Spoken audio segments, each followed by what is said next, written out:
وہاں الحاد کی بارش ہو رہی ہے، وہاں لوگوں کے عقائد درست نہیں، اعمال اچھے نہیں، کیونکہ مدارس اور مکاتب کا نظام موجود نہیں۔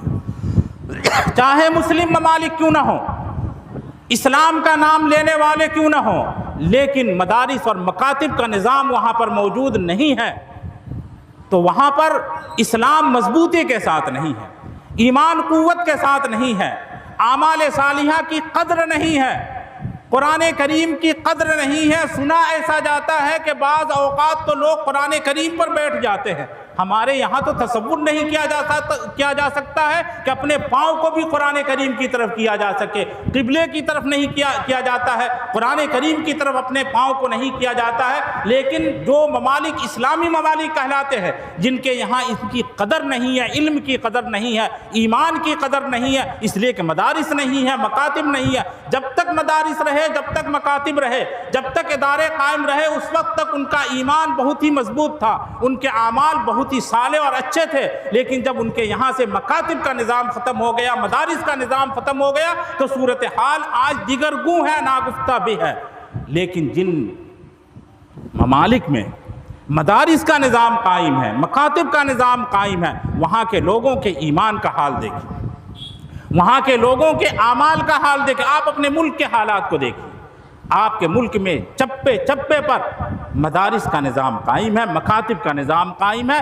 الحمدللہ ہمارے ملک میں لوگوں کا ایمان بھی مضبوط ہے ان لوگوں کے مقابلے، ہمارے اعمال بھی اللہ کا شکر ہے کہ ان لوگوں کے مقابلے میں اچھے ہیں۔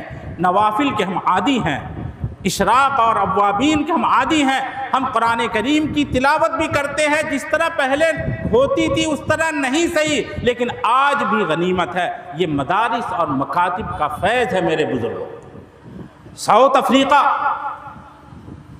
اسلامی ملک نہیں ہے، کافروں کا ملک ہے، مسلمانوں کی تعداد 2%، 2.5%، اس سے زیادہ نہیں ہے۔ میں نے اپنی آنکھوں سے دیکھا ہے، مشاہدہ کیا ہے۔ صورتحال یہ ہے کہ وہاں ایسا محسوس ہوتا کہ سارے مسلمان ہی۔ مساجد جمعے کے دن اذان سے 15 منٹ پہلے بھر جاتی ہے، سب آتے ہیں اور آ کر کے تلاوت شروع کر دیتے ہیں۔ سورہ کہف کی تلاوت کریں گے، جن کو نہیں سورہ کہف آتی، جو سورت آتی ہے وہی سورت پڑھتے ہیں۔ اذان ہوتی ہے، اذان کے بعد 5 منٹ کا موقع دیا جاتا، تقریر شروع ہو جاتی ہے، اور پھر 15 منٹ تقریر کے بعد پھر نماز شروع ہو جاتی ہے۔ اگر آپ اذان کے بعد جائیں گے تو مناسب جگہ نہیں ملے گی نماز پڑھنے کی مسجدوں میں۔ ہمارے یہاں مسجدوں کا حال ایسا نہیں ہے، لیکن وہاں میں نے دیکھا تمام مسجدوں کا حال ایسا ہی ہے، الا کہ بہت بڑی مسجد ہو، جیسے مرکز کی مسجد ہے وہاں پر، جوہانسبرگ میں بہت بڑی مسجد ہے، تو وہاں پر جو ہے جگہ مل جاتی ہے۔ عام مسجدوں کا حال یہ ہے کہ اذان سے پہلے ہی مسجدیں بھر جاتی ہیں،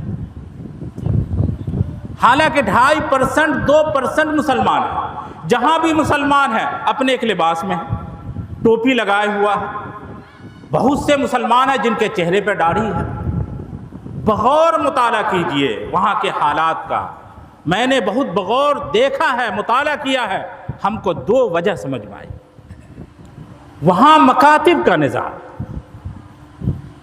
وہاں کی جمعیت علماء افریقہ، ساؤتھ افریقہ نے ہر قریہ میں، ہر محلے میں، بلکہ قرب و جوار کے ہر ملک میں انہوں نے مکاتب کا ایک منظم نظام قائم کیا، اور خود وہ سرپرستی کرتے ہیں۔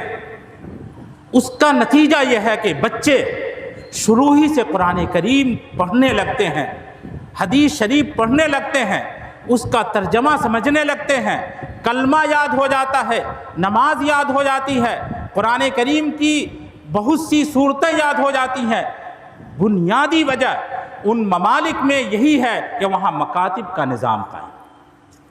اور دوسری جو ایک اہم چیز ہے وہاں پر، وہ یہ ہے کہ انہوں نے حکومت کو اپنے فیور میں کر رکھا، اور حکومت کو اپنے فیور میں کر کے انہوں نے اپنا چینل قائم کیا، اور باقاعدہ ان کا ریڈیو اسلام کے نام سے چینل چلتا۔ اور پورے 20 یا 22 گھنٹے تک وہ چلتا رہتا ہے۔ جس طرح ہم لوگ اپنے گھروں میں بجلی کا کنیکشن کراتے ہیں، فٹنگ کراتے ہیں، وہاں کا مسلمان یا قرب و جوار کے جو ممالک ہیں وہاں کے مسلمان بجلی فٹنگ کے ساتھ ساتھ ریڈیو اسلام چینل کی فٹنگ بھی کراتے ہیں، اور ایک ساؤنڈ باکس ہر گھر میں لگا رہتا ہے۔ جو تقریریں ہو رہی ہیں، جو تلاوت ہو رہی ہے، جو نعت پڑھی جا رہی ہے، گھر کی عورتیں، بوڑھی عورتیں، نوجوان عورتیں ساؤنڈ کھول کر کے کام بھی کرتی رہتی ہے اور وہ سنتی بھی رہتی ہے۔ بعض خواتین کے بارے میں آیا کہ صبح صبح جب تلاوت ہوتی ہے، کیسٹ سے تلاوت نہیں ہوتی، انسان تلاوت کرتا ہے، لائیو کاسٹ ہوتی ہے، تو عورتیں قرآن کریم کھول کر کے بیٹھ جاتی ہیں۔ برسہ برس اس طرح سے کرنے کی وجہ سے بہت سی عورتوں نے قرآن کریم پڑھنا سیکھ لیا۔ اللہ نے اس کے اس جذبے کو دیکھ کر کے قرآن کریم کو پڑھنا ان کے لیے آسان کر دیا۔ ہمارے ملک میں یہ کام تو ہم نہیں کر سکتے ہیں، تقریباً محال ہے ہمارے لیے بس یہی ایک کام ہے کہ مدارس کو اور مکاتب کو مضبوطی کے ساتھ قائم رکھیں اور مکاتب اور مدارس کو مضبوطی کے ساتھ چلاتے رہیں۔ ہم اپنی جیب کو بھی ڈھیلی کریں اور اپنے بچوں کو اوپر بھی توجہ دیں۔ قرآن کریم کہتا ہے کہ تم خود بچ گئے تو کیا کمال ہے، تمہارا صرف بچنا جہنم سے یہ کمال نہیں ہے، جہنم سے تم بچو اور تم اپنے اہل و عیال کو بھی بچاؤ۔ جب تک تم اور اپنے اہل و عیال کو نہیں